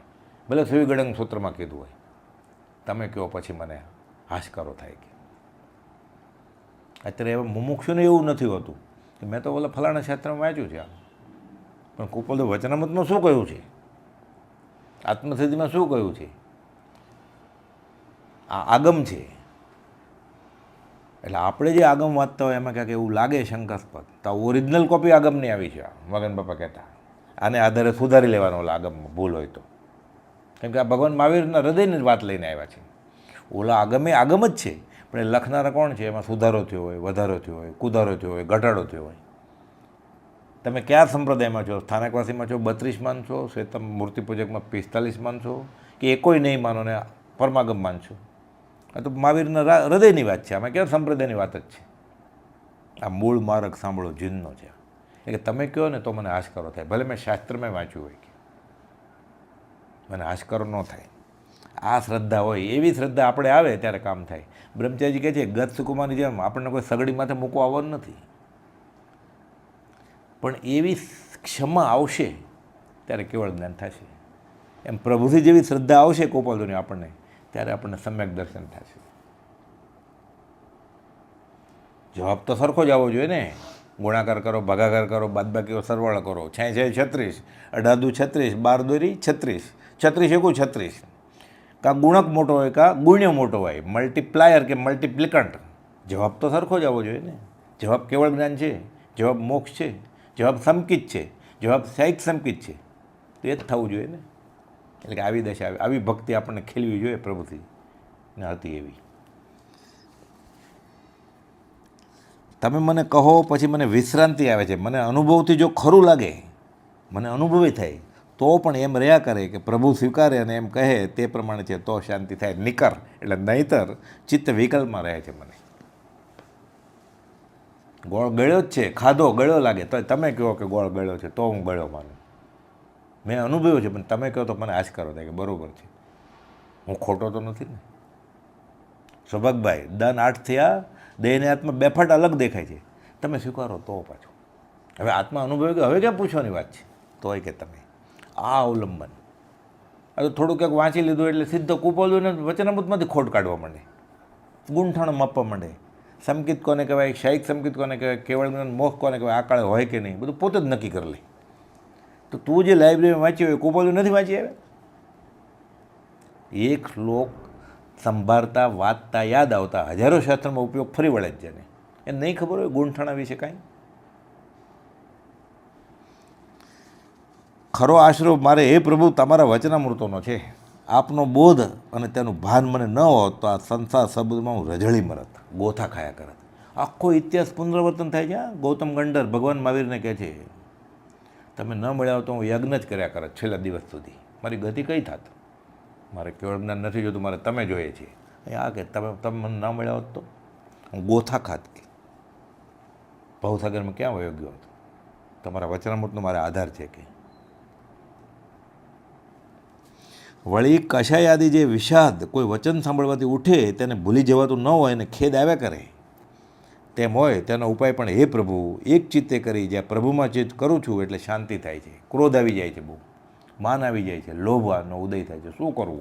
આપણે એમ થાય ને ઘણીવાર. પ્રભુ કે મને એવો કોઈ કશાય કે વિષયાદી એવો વિકાર થઈ જાય કે વિષાદ થઈ જાય, કોઈ બોલ્યા હોય સંપ્રદાયમાં, ઘણીવાર દ્વેષ થાય, તરત જ તમે યાદ આવો છો કે ઉફાળ બેસી જાય છે. એકવાર ઉપશમ થાય ને, ક્ષાયિક સમકીતિ અને ઉપશમ સમકીતિ ગુણમાં સરખા જ છે. એકને કચરો છે જ નહીં, ક્ષાયિક સમકીતિને. એકને કચરો બેસી ગયો છે, ડોળા પાણીમાં ફટકડી હલાવી નાખીએ તો કચરો બેસી ગયો, પછી પાણી બંને ચોખ્ખું જ છે ને. હવે ઉપશમવાળો જો ડોળાશે નહીં તો એ ચોખ્ખું જ રહેશે, ઠેઠોઠેઠ પાણી નિર્મળ જ છે. એટલે જ્યાં સુધી ઉપશમ સંપૂર્ણ છે ત્યાં સુધી પાણી બે ચોખ્ખું જ છે. આત્માનો અનુભવ સરખો જ છે. એ કચરો ઉઠવા નહીં દેતો, દબાવી નાખશે, જળમૂળથી કાઢી નાખશે, પછી તો નિર્મળ જ છે. શાસ્ત્રમાં સમજ આપી છે ક્ષાયિક સંકિત અને ઉપશમ સંકિત નહીં, કે હું તરત જ તમારું નામ લઉં. એટલે જ્યાં સુધી 12મા ગુણસારના છેવાડા સુધી જો માથે છે કૃપાદેવ તો વાંધો નથી, તો 11માને સ્પર્શે જ નહીં, સીધો 10મેથી 12મે જશે, તો પડવાનું નથી. એટલે માથે કૃપાદેવને રાખવાના જ છે ગમે તે દશામાં. 12મા ગુણસ્થાનકના છેલ્લા સમય સુધી, 13મા ગુણસ્થાનકના પહેલા સમયે કેવળ જ્ઞાન ત્યાં સુધી કૃપાલદેવ માથે. આ દશા છે પ્રભુશ્રીજીની. પ્રભુ એક ચિત્તે કરી જ્યાં પ્રભુમાં ચિત્ત કરું છું એટલે શાંતિ શાંતિ શાંતિ થઈ જાય છે. હે નાથ, એવી અપૂર્વ વસ્તુ તમે મને આપી દીધી છે. સજાત્મ સ્વરૂપ પરમ ગુરુ કે બધું આપી દીધું છે તમે. એટલે એને સહજાત્મ સ્વરૂપ પરમ ગુરુ એ બોલે એટલે સહજ આત્મ સ્વરૂપ શ્રીમદ રાજચંદ્ર પરમાત્મા, અને એ મારા ગુરુ છે કે પરમ ગુરુ છે. ગુરુ તો ઘણા છે કે આ પરમ ગુરુ છે. ધણી એક જ હોય કે પછી અમે કહેતા બાપા બે ન હોય. આવું સાદી ભાષામાં તમે તો બધા ભોળા બળા ભણ્યા ન હોય પણ બધા ભક્ત સમજી જાય ને સાદી ભાષામાં કે એક કુપાલ દેવ છે. પ્રભુશ્રીજીના પત્રો ચતુર્લાજી વગેરે મુનિઓ ઉપર અને અમુક મુમુક્ષો ઉપર લખ્યા છે. એમાં પ્રભુશ્રીએ શું લખ્યું છે હવે એટલે એમાંય શ્રદ્ધાનો રણકાર કેવો છે. વળી સદગુરુની મુદ્રા વિતરાગ ભાવે ધ્યાનમાં અવલોકન કરતા રહેશો. એટલે ચતુર્લાલજી મુનિ મોહનલાલજી મહારાજ પત્રમાં લખે પ્રભુશ્રીજી કે કુપાલદેવનું ચિત્રપટ મુખ મુદ્રા એ વિતરાગ ભાવ એનું ધ્યાન કરજો કે તમે. એટલે બીજા મહારાજ બીજે વિહાર કરતા હોય એને પત્ર વાટે લખે, બધા પત્રો છે એવા કે કુપાલદેવના ચિત્રપટમાં ધ્યાન રાખજો મુખ મુદ્રામાં. આ પ્રભુ એટલે કુપાલદેવ શ્રી સદગુરુ પ્રભુની મુદ્રા છબી હૃદય મંદિરમાં સ્થાપજો, એને ખડી કરજો અને મનને ત્યાં પરોવજો. પરમ શુદ્ધ ચૈતન્યનું નિવાસધામ એવો જે સદગુરુનો પવિત્ર દેહ એટલે કુપાલદેવનું ચિત્રપટ એ સહજાત્મ સ્વરૂપ શુદ્ધ આત્માનું ધામ છે કે એમાં બેઠા છે ભગવાન. આ યાદ કરજો. શ્રી સદગુરુનો પવિત્ર દેહ તેનું વિતરાગ ભાવે ધ્યાન કરવાથી પણ જીવ શાંત દશાને પામે છે, ભૂલવા જેવું નથી. એટલે ચિત્રપટની સામે કે એમ ચિંતવજો કે ભગવાન આમાં બેઠા છે આ દેહમાં. એ દેહમાં ધ્યાન રાખશો કે વિતરાગી દેહમાં એનું ધ્યાન કરશો. લોકો અરૂપી અગમ અગોચર નિરંજન નિરાકાર આત્માનું ધ્યાન કરે છે. ઓમ લાઇટ બંધ કરીને નાનો એવો બલ્બ રાખીને ઝીણા ઝીણા મ્યુઝિકે પછી એર કન્ડિશન કરીને. અહીંયા કહે છે સદગુરુનો પવિત્ર દેહ તેનું વિતરાગ ભાવે ધ્યાન કરવાથી પણ જીવ શાંત દશાને પામે છે, આ ભૂલવા જેવું નથી. ધ્યાન કરવું છે તો કોનું કરવું? કહેતા કુપાલદેવનું ધ્યાન કરવું. તો કુપાલદેવ કોણ છે? સહજ આત્મ સ્વરૂપ છે, તો આત્માનું ધ્યાન થઈ જશે. આત્મા ક્યારેક પકડાઈ જશે. પછી લોકોને સીધો અરૂપી આત્મા સિદ્ધશિલામાં જે હોય એનું ધ્યાન કરવું છે, જે અનાદિકાલથી આજ સુધીમાં જોયો જ નથી, અનુભવ્યો જ નથી. કહે છે દુઃખોથી મુક્ત થવું એમ વિચારી ઘણા જેવો પ્રયત્ન કરે છે, અથવા ભિન્ન ભિન્ન દર્શનથી તે જો દુઃખથી મુકાય તેમ સમજી પોતપોતાના મતનો આગ્રહ કરી ધર્મ કરે છે, પણ વસ્તુ શું છે તેનું જીવોને ભાન નથી. કુપાલદેવને વળગો આ વસ્તુ ધર્મ છે કે એક જ વાત. અમારું આધીનપણું બતાવી તારી પ્રાર્થના કરવી એવા ગુણ અમારા આત્મકલ્યાણને અર્થે, એવું છતાં અમે તારી ભક્તિ ન કરીએ કે તમે ભક્તિનું રૂપ બતાવી દીધું છે, અમારે સર્વપણ શીર્ષાબંધ કરવી જોઈએ તમારી આજ્ઞા. હવે આવું અમે ન કરીએ તો અમે ઠગારાને ધર્મભ્રષ્ટ કહેવાય. આવું બધું બીજા મુનિઓને લખે કે આપણને મળી ગયું છે, કુપાલદેવ મળ્યા છે, હવે આપણે આમ નહીં કરીએ તો આપણે ધર્મભ્રષ્ટ કહેવાશું. એટલે મોહનલાલજી મહારાજ, ચતુર્લાલજી મહારાજ, દેવકીજી મહારાજ બીજે હોય તો એને પત્ર લખે. બધા આ જ કરવાનું છે. લૌકિક દ્રષ્ટિ ઉપર ધ્યાન દેવું નથી. બોધના પત્રમાં પુસ્તકમાં શ્રીમદ રાજચંદ્ર ગ્રંથમાં બધા શાસ્ત્રો છપાઈ ગયા છે, બધા શાસ્ત્રો સમાઈ ગયા છે કે એ બીજા મુનિને લખે કે શાસ્ત્રો વાંચવા હોય તો વાંચજો, આગમે વાંચજો, વૈરાગના ગ્રંથોય વાંચજો. આ બોધના પત્રની બુકમાં એમ પુસ્તકમાં. પછી તો વચનામૃત અસ્તિત્વમાં આવેલું, અને વચનામૃત અસ્તિત્વમાં નહોતું આવ્યું ત્યારે અંબાલાલભાઈ પાછા આ વચનામૃતની અમુક જે ચોપડી બનાવી એ પ્રભુશ્રીને આપેલી પાછી. એટલે અડધું પોણું વચનામૃત કુપાલદેવની હયાતીમાં જ શરૂ થઈ ગયેલું, કુપાલદેવની આજ્ઞાથી. શ્રીમદ રાજચંદ્ર ગ્રંથમાં બધા શાસ્ત્રો સમાઈ ગયા છે જી, માટે મુખ્યપણે એક પુસ્તક વાંચવું વિચારવું થાય છે. હું તો એ કરું જ કે તમારે જે કરવું એ કરજો, પછી કે એ જ કરજો. અત્રે કોઈ અદ્ભુત વિચારો અને આત્મિક સુખ અનુભવમાં આવે છે. જૂનાગઢથી પત્ર લખે છે, ભાદરવા વદ 8 સંવત 1972માં નારના રણછોડભાઈને પત્ર લખે છે. એને ખરી ભક્તિ હતી પ્રભુશ્રીજીની, એટલે તમે કે મૂંઝાતા નહીં કે તમને સમાધાન ને શાંતિ થાય એટલે હું પત્ર લખું છું એમ કરી લખે છે. અત્રે કોઈ અદ્ભુત વિચારો અને આત્મિક સુખ અનુભવમાં આવી રહ્યું છે, કહી શકાતું નથી. અનંત શક્તિ છે, સિદ્ધિઓ છે, પૂર્વભાવ પણ જણાય છે. આનંદ વર્તે છે અમને. ચોખ્ખું લખે છે, પૂર્વભાવ અમને જણાય છે અને સિદ્ધિઓ પ્રગટી છે. એક શ્રદ્ધાથી, કુપાલદેવની શ્રદ્ધાથી આ થયું છે. કયું જતું નથી, લખ્યું જતું નથી. આપના ચિંતને આપના ચિત્તને શાંતિ થવાનો હેતુ જાણી જણાવ્યું છે. કોઈને જણાવવાની જરૂર નથી, બીજાને કહેજો એ વાત નથી. જૂનાગઢથી નારના રણછોડભાઈને ભાદરવદ 8 સંવંત 1972 પત્ર છે. ઉપદેશામૃતમાં પત્ર નંબર 28 છપાયેલું છે. પછી લખે જંગમ મૂર્તિ મુખ્ય હે થાવર ગૌણ પ્રધાન. જંગમ એટલે સદગુરુ કુપાવદેવ, આ મુખ્ય જે સ્થાવર મૂર્તિ છે મંદિરમાં એ ગૌણ, મુખ્ય આ શ્રીમદ રાજચંદ્ર.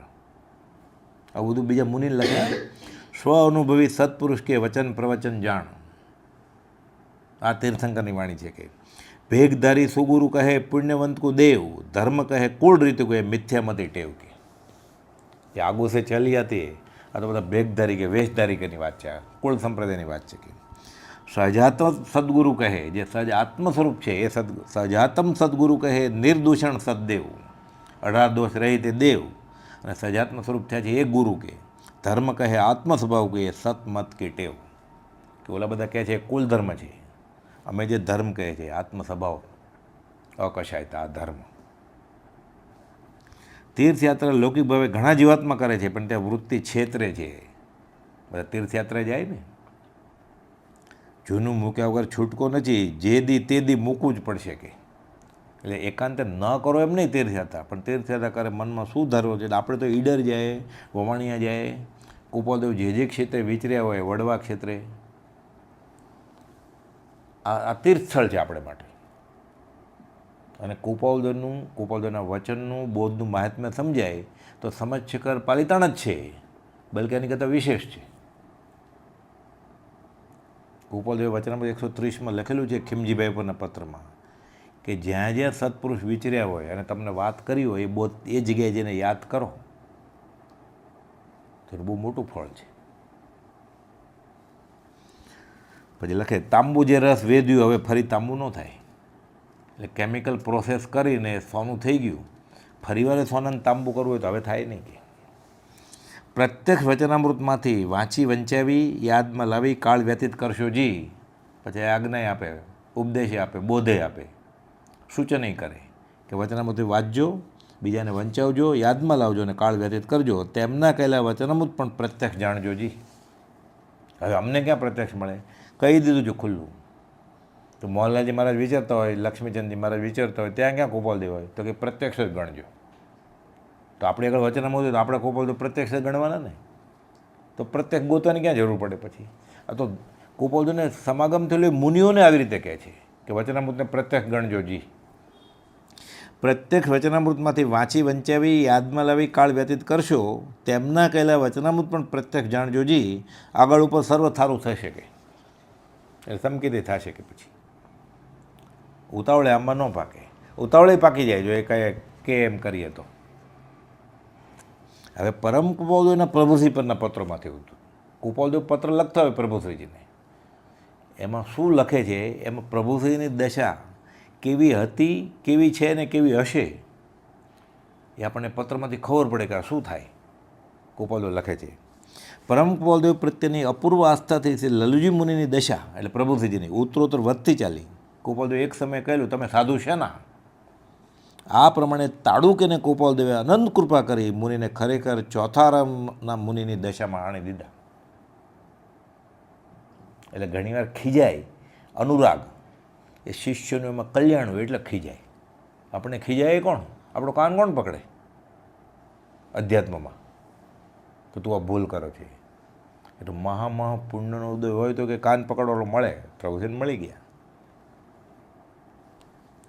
પત્રના સંબોધનમાં લખે છે, પહેલાં કુપાલદેવ એવું લખતા શુભ વૃત્તિ સંપન્ન આર્ય એટલે ઉત્તમ પુરુષ છો, શુભેચ્છા પ્રાપ્ત તમારે ઈચ્છા સારી છે, સત્સંગ યોગ્ય તમારે સત્સંગને યોગ્ય છો તમે, આત્મગુણ ઈચ્છક વૈરાગ્ય ચિત્ત છો તમે, આત્મર્થી. પછી લખે છે એક પત્ર મુનિપથ અભ્યાસી, હજી તમે સાધુ થવાની પ્રેક્ટિસ કરો છો, તમે મુનિ નથી, મુનિપથ અભ્યાસી છો એવું લખે છે.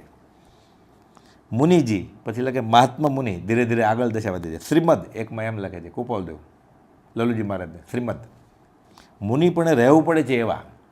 પછી તો પ્રભુશ્રીજીને હતું કે હવે જો મને કુપાલદેવ આજ્ઞા આપે તો વેશે છોડ દઉં, મોપતિ તો ફેંકી, એટલે કે હવે તમારે રહેવું પડે છે, એટલે કે મું પણ રહેવું પડે છે, તમારે મુનિ પણ રહેવું પડે છે, એક પત્રમાં લખે છે. એવા જિજ્ઞાસુ અને છેવટે પછી કૃપાલદેવ લખે છે પરમ કૃપાળુ આર્ય મુનિવરના ચરણ કમળમાં નમસ્કાર. આપણે બોલીએ છીએ ને મંગલાચરણ અહો શ્રી સત્પુરુષ કે વચનામૃત 875મો પત્ર, એને મથાળે લખે છે મુનિને પરમ કૃપાળુ આર્ય મુનિવર. મુનિપથ અભ્યાસીમાંથી પરમ કૃપાળુ આર્ય મુનિવર થઈ ગયા. પરમ કૃપાળુ મુનિવરીના ચરણ કમળમાં પરમ ભક્તિથી સવિનય નમસ્કાર પ્રાપ્ત થાય એમ લખે છે 875માં ને 881માં વચનામૃતમાં. એટલે મુનિપથ અભ્યાસીમાંથી પરમ કૃપાળુ આર્ય મુનિવર થઈ ગયા પ્રભુશ્રીજી, ચોથા આરાના મુનિ થઈ ગયા. લખે છે મહાત્મા મુનિવરોને પરમ ભક્તિથી નમસ્કાર થાઓ 876માં લખ્યું છે. આર્ય મુનિવરોના ચરણ કમળમાં યથાવિધિ નમસ્કાર પ્રાપ્ત થાય 924માં લખ્યું છે. પરમ કૃપાળુ મુનિવરને રોમાંચિત ભક્તિથી નમસ્કારો. એટલે કૃપાળુદેવ રોમાંચિક ભક્તિથી પ્રભુથી જ નમસ્કાર કરે છે, પ્રભુથી કૃપાળુદેવને નમસ્કાર કરે છે. દુષ્ટ દાસી લલ્લુના પ્રણામ. તો આપણે કોને નમસ્કાર કરવાનો? બેમાંથી આવે, જેને કરો એ ચાલે, એક જ છે, બધા સહજાતનું સ્વરૂપ થઈ ગયા છે. પરમ કૃપાળુ મુનિવરોને ફરી ફરી નમસ્કાર કરીએ છીએ 929માં લખ્યું. એકવાર કર્યો હતો ચાલે. મગન બાપા કે આ વાણિયા હતા ને ગોપાલદેવ કે અનંત નમસ્કાર કે એ લખ્યો એકવાર ને અનંત કહી દીધું, કે ફરી ફરી કહી દીધું, 2 વાર કહી દીધું, 3 વાર કહી દીધું. પરમ કૃપા નિધિ મુનિવરોના ચરણ કમળમાં વિનય ભક્તિ વડે નમસ્કાર પ્રાપ્ત થાય 940માં લખે છે. કેવા સંબોધન કરે છે પ્રભુજીના સંબોધને કૃપાલદેવ પરના બધા અપૂર્વ છે. કૃપાલદેવને સંબોધન પ્રભુજી પ્રત્યે કેવા અપૂર્વ છે.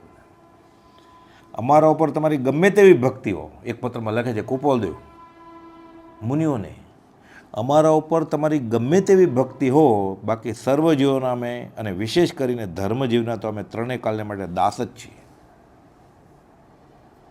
એટલે પ્રભુશ્રીજીને પત્રમાં કૃપાલદેવ આમ લખે છે મુનિને મારા વતી સ્મૃતિને વંદન કરજો. એટલે અંબાલાભાઈ ઉપર પત્ર લખ્યો ને કે મુનિને આપજો, કે મુનિને મારા વતી સ્મૃતિ અને વંદન કરજો, અમે તો સર્વના દાસ છીએ. 210માં પત્રમાં આવું લખે છે કૃપાલદેવ. એટલે દાસાનું દાસ ભક્તિ. આ ટ્રેનિંગ આપી પાછી તેલ નાખ્યું અને ચોથા આરાને મુનિ કરી નાખ્યા. એક પત્રમાં લખે છે પાંથોમાં કે અમે તમને બધી વાત કરી છે ધર્મની, અમારે કંઈ તમારા ગુરુ નથી થવું. પ્રભુશ્રીજી કહે છે પ્રભુ કૃપાલદેવ ગુરુ ન થાય પ્રભુશ્રીના, તો પ્રભુશ્રી ગુરુ થાય કોઈના? કે અમારા ગુરુ એ તમારા ગુરુ કહે છે પાંથોમાં પત્રમાં.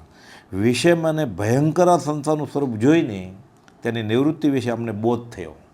એટલે કૃપાલદેવનો બોધ તો થઈ જ ગયો, બેફાટ સમ્યક દર્શન, કે આ સંસારનું આવું વિષમ અને ભયંકર રૂપ છે. એ જોઈને તેની નિવૃત્તિ વિશે અમને બોધ થયો, જે બોધ વડે જીવમાં શાંતિ આવી. એટલે કૃપાલદેવ ઠરી ગયા લખે છે, સમાધિ દશા થઈ, ઠરી ગયો આત્મા, એટલે ચારિત્ર સમ્યક ચારિત્ર્ય આવી ગયું. તે બોધ આ જગતમાં કોઈ અનંત પુણ્ય જોગે જીવને પ્રાપ્ત થાય છે. એ અનંત પુણ્ય જો કૃપાલદેવને હાંસલ થયો છે એમ કરી લખી નાખ્યું ખુલ્લું. તે દેહ જોગમાં કોઈ વખત કોઈ મુમુક્ષુ પ્રત્યે વખતે લોકમાર્ગનો પ્રતિકાર કરી ફરી ફરી કહેવાનું થાય છે, જે જોગમાંનો જોગ તમારા એટલે મુનિ લલ્લુજી અને શ્રી દેવકરણજીના સંબંધમાં બન્યો છે, એટલે આ લખું છું, હું તમને બોધ આપું છું. કે અમારે કંઈ ગુરુ નથી થવું, કે અનંત પુણ્યના જોગે જે બોધ હાંસલ થાય એ અમને થયો છે, શાંતિ થઈ છે, તમને મળે એટલે તમને આ લખું છું. 500માં પત્રમાં કૃપાલદેવ આ લખે છે, ઉપમા આદિ લખવામાં લોકોનું વિપરિપણું રહેતું હોય તો અમને એક સાધારણ ઉપમા લખશો. પત્ર જોઈ જાય બધા, અને કૃપાલદેવને આવું બધું લખે, લોગસની ગાથા લખે, તીખુતો કરે. રખાવદેવે લખે કે તમે શું લખો છો, આ તો ઝવેરી છે, ગૃહસ્થ છે. જૈન સાધુ થઈને આવું લખાય? પહેલાં તો પત્ર જ ન લખાય સાધુએ તમારે ગૃહસ્થ થઈને, ગૃહસ્થને, અને ઉપરથી આવી રીતે લખો છો. એટલે કૃપાલદેવને ખબર પડી, એટલે કૃપાલદેવ લખે અમને ઉપમા કંઈ લખો જ નહીં, કે સાધારણ ઉપમા લખો ખાલી, એમ જય જિનેન્દ્ર એમ કરીને પત્ર લખો. ઉપમા આદિ લખવામાં લોકોનું વિપરિપણું રહેતું હોય તો અમને એક સાધારણ ઉપમા લખશો, તમારે વાંધો નથી કાંઈ. નહીં ઉપમા લખો તો પણ અડચણ નથી, સીધો જ પત્ર લખો, અમને ઉપમા કંઈ લખતા જ નહીં. કૃપાલદેવ કહે છે અમારે કંઈ અપેક્ષા નથી ઉપમાની. માત્ર ચિત્ત સમાધિ અર્થે તમને લખવાનો પ્રતિબંધ કર્યો નથી, હું તમને લખવાની જ ના પાડી દઈશ, પણ તમને ચિત્ત અસમાધિતા છે એટલે કે લખવાની છૂટ આપીશ મેં તમને, હું તમને ના પાડી દઉં. કૃપાલદેવ કહે છે માત્ર ચિત્તની સમાધિ અર્થે તમને લખવાનો પ્રતિબંધ નથી કરતો, પણ ઉપમા નહીં લખો. અમને ઉપમાનું કંઈ સફળપણું નથી. અમને ઉપમા લખો કે ન લખો, અમારો શું ફાયદો? અમે તો આત્મારામની છીએ, સહજ આત્મ સ્વરૂપ થઈ ગયા છે. આ 501માં પત્રમાં લખ્યું છે. પછી લખે છે પાછું, તમારો મુનિપણાનો સામાન્ય વ્યવહાર એવો છે કે બાહ્ય અવિરતિ પુરુષ પ્રત્યે વંદન આદિ વ્યવહાર કર્તવ્ય નથી. ગોપાલદેવ બાહ્યથી હજી ક્યાં છોડ્યું છે? ગૃહસ્થ છે, એટલે બાહ્ય અવિરતિ છે ગોપાલદેવ. તો એવા પુરુષ પ્રત્યે વંદન આદિ વ્યવહાર કર્તવ્ય નહીં. સાધુએ ગૃહસ્થને એ રીતે નમસ્કાર ન કરાય. લોકો ક્યાં ઓળખે કે આ બાહ્ય અવિરતિ છે કે ખરેખર ગૃહસ્થ છે? ઓળખાય કેમ? લોકો તો ગૃહસ્થ જ સમજે છે. ગોપાલદેવ પોતે લખે છે, વેશ્ય વેશે અને નિર્ગ્રંથ ભાવે વસતા કોટી કોટી વિચાર આવે છે. એટલે અમારો બાહ્યનો ઉદય જોઈને લોક માત્ર ભૂલે, એમાં નવાઈ નથી કાંઈ. કે દેવગનજી મને એ ભૂલે, એનો બિચારાનો શું વાંક? કે અમે વેપારી તો છીએ બહારથી, એ તો સ્વભાવભાઈ ઓળખી જાય, પ્રભુથી જ ઓળખી જાય, બધા થોડા ઓળખી જાય. અને સત્પુરુષને ગૃહસ્થ દશામાં ઓળખવા કેટલી ઊંચી દશા જોઈએ. તીર્થંકરના સમોસણમાં જઈને આ તીર્થંકરને નથી ઓળખ્યો તો ગૃહસ્થ વેશમાં જ્ઞાનીને કેવી રીતે ઓળખાય? એ સૌભાગભાઈ પ્રભુસિંહજી, આ તો આ કળનું અછેરું છે, પ્રભુજી ઓળખી ગયા. અંબાલાલભાઈને સૌભાગભાઈ પોતે ગૃહસ્થ છે, ગૃહસ્થ વેશમાં જ્ઞાનીને ઓળખે. આ તો બધું આશ્ચર્યકારક અપૂર્વ ઘટના છે. કે બાહ્ય અવિરતિ પુરુષ પ્રત્યે વંદનાદિ વ્યવહાર કર્તવ્ય નહીં, તે વ્યવહાર તમારે પણ સાચવવો. કે તમારે આમ જ કરવું, અમને આવી રીતે વંદન વ્યવહાર ન કરવો કે તમારે, એટલે લોકોમાં વિક્ષેપ ન થાય. તે વ્યવહાર તમે રાખો, તેમાં તમારો સ્વચ્છંદ નથી કાંઈ, માટે રાખવા યોગ્ય છે. અમને કંઈ વંદન આદિની અપેક્ષા નથી. ઉપરાઉપરી 501માં લખ્યું, 502માં આ પ્રમાણે લખ્યું. હવે તો આવી રીતે સર્વસંગ પરિત્યાગી સાધુ ગૃહસ્થને નમસ્કાર કરાય? કરાય. શાસ્ત્રમાં લખ્યું છે, આગમમાં લખ્યું છે, ઉત્તરાધન સૂત્રમાં લખ્યું છે. એટલે પ્રભુજીએ કુપાદેવને નમસ્કાર કર્યા. કુપાદેવ ગૃહસ્થ વ્યવહારમાં છે બહારથી, પ્રભુજી સર્વસંગ પરિત્યાગી છે. તો આ શાસ્ત્રથી વિરુદ્ધ થયું. શાસ્ત્ર વિહિત છે. એ કેવી રીતે વિહિત છે આપણે ઉત્તરાધન સૂત્રના આધારે અને શાસ્ત્રના આધારે અવસરે જોઈશું. સહજાત્મ સ્વરૂપ પરમ ગુરુ.